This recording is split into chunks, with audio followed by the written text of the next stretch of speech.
Mga kaibigan, natapos na po ang ikalawang pagdinig sa Kongreso ng ah, prangkisa tungkol sa MNI. Ang naging resulta ay na-contempt si Mr. Eric Siles at ang partner sa kanyang programa na si Dr. Loren Badoy.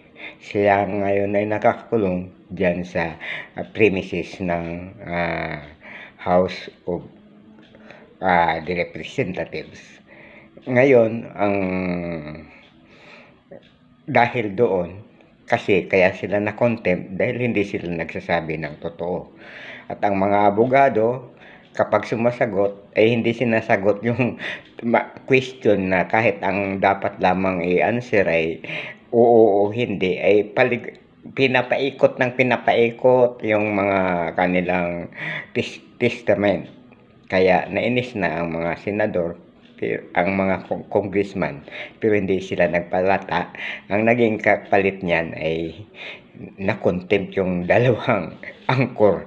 Maraming salamat po at abangan natin ang susunod pang hearing.